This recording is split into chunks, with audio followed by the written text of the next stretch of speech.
Hello friends. Mainly आज हम discuss करने वाले हैं मेनली जो एक प्रोग्राम का स्ट्रक्चर होता है उसके बारे में। What is structure we need to follow in when we write a C program. तो mainly particular C programming language के स्ट्रक्चर बेस्ड प्रोग्रामिंग लैंग्वेज है। सो हमें स्ट्रक्चर पे इसके कम्प्लीटली फोकस करना होता है। हम स्ट्रक्चर को वायलेट नहीं कर सकते। जहाँ पे लाइक हेडर फाइल जहाँ पे रखनी है हमें वहाँ पे रखनी पड़ेगी। वेरिएबल स्टार्टिंग में हमें डिक्लेयर करने पड़ेंगे। All these things we need to arrange in a particular structure according to required by the C programming language. और केवल हम सी प्रोग्रामिंग की बात नहीं कर रहा हूँ, अगर किसी भी सॉफ्टवेयर की हम बात करें तो we need to particular use particular structure to complete it, or we can say bind it. So if we talk about generally about the softwares, or we can say programming codes, then everywhere we need to follow a particular structure. Okay. So a software program can also use functional written in other files. Okay. So hash include की अगर हम बात करें तो hash include हम C language के first statement में use कर दें। So why we use hash include, what is the reason behind it? So typically reusable functions are written in files once, which are later included in all other programs where these functions are used. तो यहाँ पे देखो कुछ functions जो है वो पहले से फाइल के अंदर लिख कर रखे जाते हैं, जिनको बार बार हमें प्रोग्रामिंग के अंदर यूज करना होता है। तो उसके लिए हमें उस पर्टिकुलर फाइल को कॉल करना होता है, उस प्रोग्राम के अंदर अटैच करना होता है, जिसके फंक्शंस हम मेनली यूज करने वाले हैं। ठीक है। So that is the role of hash include. The file in which the definitions and declaration of such common object and functions are written are known as header files. तो इस type की जो files होती हैं जिनके अंदर इस type के कॉमन फंक्शनलिटी यूज की जाती है, ऑब्जेक्ट्स और फंक्शंस को पहले से बना कर रखा जाता है, इस टाइप की फाइल्स को सी लैंग्वेज के अंदर हेडर फाइल्स कहते हैं। Okay, we can use a hash include directive to include a header file in our program. ठीक है। तो हैश इंक्लूड एक डायरेक्टिव है ना। मेनली पूछ लिया जाता है व्हाट हैश इंक्लूड क्या है, why we use hash include. तो हम ये तो बता देते हैं कि ये हम फाइल को इंक्लूड करते हैं, फाइल को इंक्लूड करने के लिए यूज करते हैं, बट हमें इस चीज़ का पर्टिकुलर जो एक पर्टिकुलर वर्ड है जो कि ऑब्जेक्टिव में पूछा जा सकता है, that is a directive. It is a directive to include a header file. ठीक है। Hash include is an example of preprocessor directive. Hash जहाँ पे भी लग जाता है उसको हम प्री प्रोसेसर डायरेक्टिव भी कहते हैं। ठीक है। हैश को क्या बोलते हैं हम, प्री प्रोसेसर बोलते हैं, और इंक्लूड को क्या बोलते हैं, डायरेक्टिव बोलते हैं। तो हैश इंक्लूड क्या बन गया, प्री प्रोसेसर डायरेक्टिव बन गया।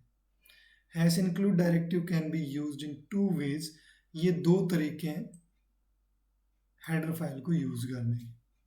तो हैश इंक्लूड एंगुलर ब्रैकेट के अंदर हम हेडर फाइल का नाम लिख सकते हैं with dot H, and hash include कोई भी हम पाथ दे सकते हैं फाइल का जहां से हमें पर्टिकुलर डेटा को फेच करना। ठीक है। तो let us see the sample of a C program. एक सैंपल लेते हैं हम सी प्रोग्राम का। देखो यहाँ पे एक छोटा सा सी प्रोग्राम मेनली कोड किया गया, that is void main, and एक print statement word main function के अंदर दिया गया, जिसके अंदर हमने एक वर्ड डिस्प्ले करवाया, दैट इज कोड तंत्र। And hash include directives purposely not included. यहाँ पे मैंने जानबूझ के इंक्लूड नहीं किया है किसी भी हेडर फाइल को। तो हम देखते हैं हेडर फाइल को अगर इंक्लूड नहीं करते हैं तो क्या हमें प्रोग्राम आउटपुट देता है या हमें एरर देता है। ठीक है। तो let's see. Compilation start from first line of the program and ends at the last line. तो फर्स्ट लाइन वॉइड मेन है और लास्ट लाइन हमारा कर्ली ब्रेस है। तो ये हमारी बाउंड्री रहेगी प्रोग्राम की। तो यहाँ पे देखो आउटपुट स्क्रीन पे आपको एरर दिखाई दे रही है। क्या एरर दिखाई दे रही है? इंक्लूड stdio.h और provide a declaration of printf। यहाँ ये printf को पहचान नहीं रहा है, ये कह रहा है भाई ये printf क्या है, क्योंकि printf की डेफिनेशन आपने नहीं बताई है ना। printf कौन सी हेडर फाइल के अंदर डिफाइन किया गया? stdio.h के अंदर डिफाइन किया गया। तो अगर आप stdio.h को इंक्लूड करते हो तो ये printf की डेफिनेशन जो है वो समझ पाएगा। ठीक है, अब हम इसको इंक्लूड करते हैं। Now let us include the header file stdio.h which contains the printf function. तो इंक्लूड करने के बाद अगर मैं एग्जीक्यूट करूं, इसको कंपाइल करूं, तो देखो यहाँ पे आउटपुट आ गया है कोड तंत्र,